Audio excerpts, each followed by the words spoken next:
5, 4, 3, 2, 1, 0.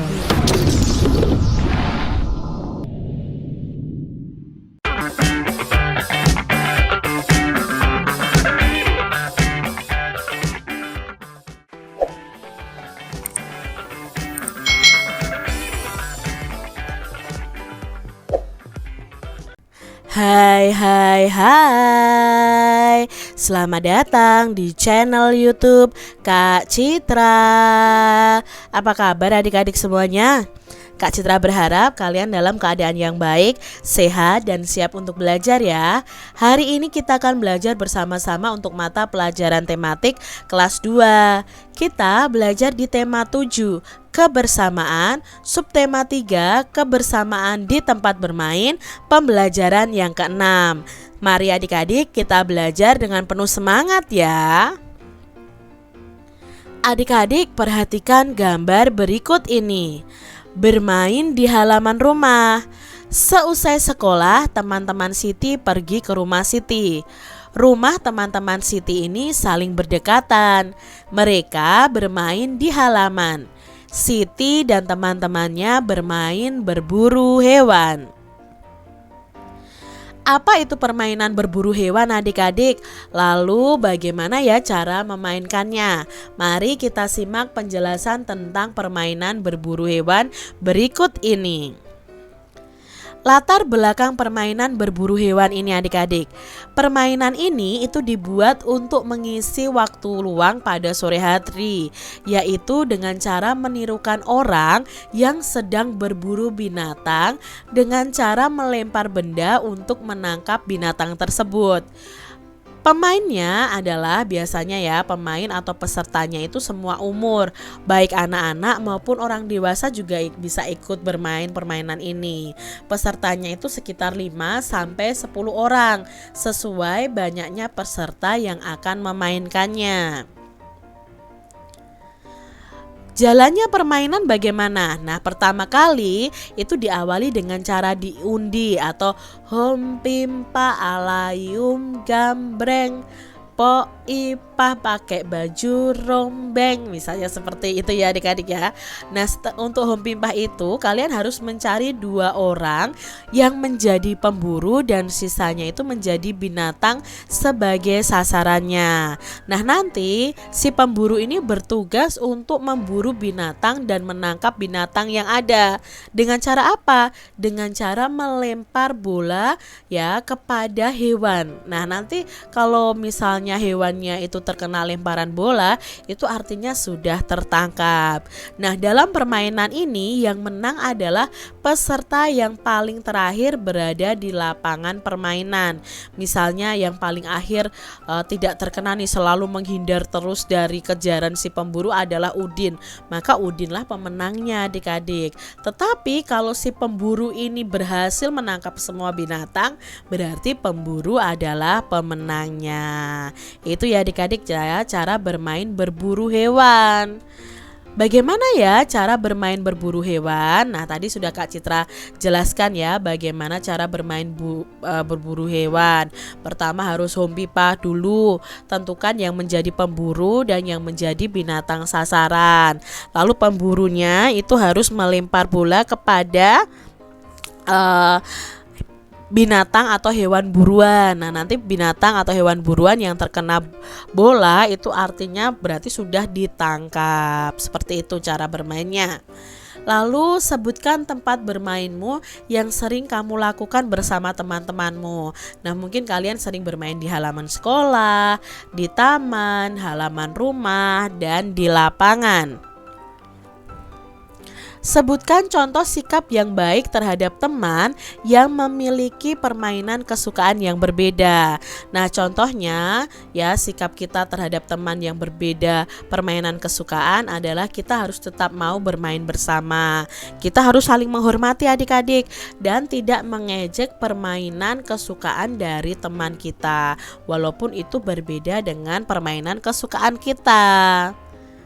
Selanjutnya, sebutkan contoh sikap yang jelek terhadap teman yang memiliki permainan kesukaan yang berbeda. Nah, contoh yang jelek ini jangan ditiru ya adik-adik ya. Misalnya tidak mau bermain bersama, menjauhi teman yang permainan kesukaannya berbeda dengan kita, lalu mengejeknya. Itu perbuatan atau sikap yang tidak baik. Lalu adik-adik sebutkan sikap yang diperbolehkan kepada semua teman. Sikap yang diperbolehkan itu menghormati, membantu, sportif, rukun. Itu yang boleh kita lakukan kepada semua teman-teman kita. Lalu sikap yang tidak diperbolehkan kepada semua teman apa? Ya contohnya sikap ya mengejeknya, menjauhi temannya, lalu bertengkar ya, tidak sportif, tidak jujur, suka mengejek. Itu sikap-sikap yang tidak diperbolehkan kepada semua teman. Nah adik-adik, setiap siswa itu memiliki ciri dan sifatnya sendiri. Ada yang menyukai warna kuning, ada siswa yang menyukai warna biru. Sikap yang baik dapat diungkapkan dengan sapaan yang baik juga. Yuk perhatikan sapaan berikut ini. Selamat pagi Dayu. Siti, selamat pagi juga. Dayu, bagaimana kalau setelah pulang sekolah kita bermain di rumahku? Baik, nanti saya ajak beberapa teman. Pasti mereka suka. Nah, di sini ada kata sapaan adik-adik. Selamat pagi, lalu kata sapaan Dayu ya. Siti memanggil Dayu kan dengan panggilan Dayu. Itu termasuk kata sapaan juga.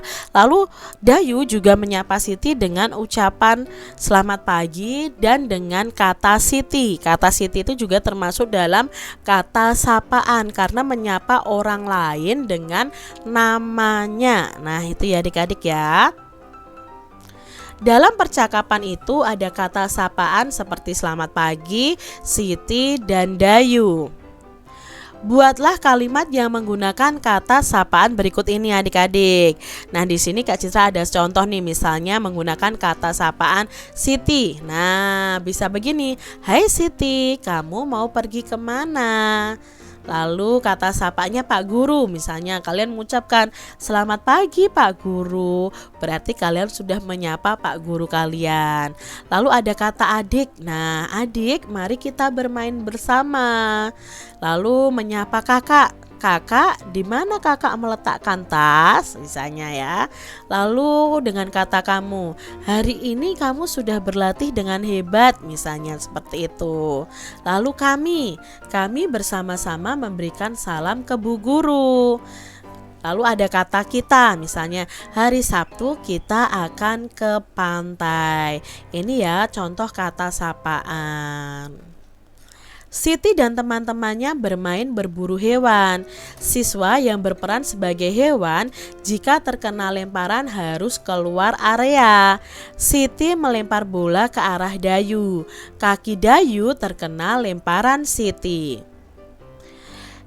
Nyatakan seekor hewan berikut dalam bentuk pecahan dari kumpulannya adik-adik. Nah tadi kan bermain berburu hewan. Nah sekarang kita belajar nih tentang bentuk pecahan dari hewan-hewan dari kumpulannya adik-adik. Yang pertama nih gambarnya, Pak Tony menangkap seekor rusa. Seekor rusa dari kumpulan rusa di samping ini dapat dinyatakan dengan pecahan karena di sini ada 3 ekor rusa dan yang ditangkap Pak Tony itu hanya ada 1, maka 1 ekor rusa dari kumpulan ekor rusa yang ada bisa dinyatakan dengan pecahan 1/3 karena yang ditangkap hanya 1 dari 3 rusa yang ada. Lalu yang kedua ada kelinci. Nah di sini ada 2 kelinci ya adik-adik ya. Pak Ahmad menangkap seekor kelinci. Seekor kelinci dari kumpulan di samping dapat dinyatakan dengan pecahan. Seekor kelinci itu berarti 1 ya dari 2 kelinci.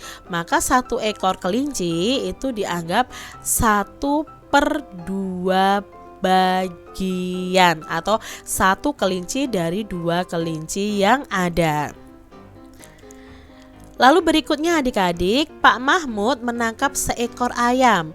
Seekor ayam dari kumpulan di samping dapat dinyatakan dengan pecahan.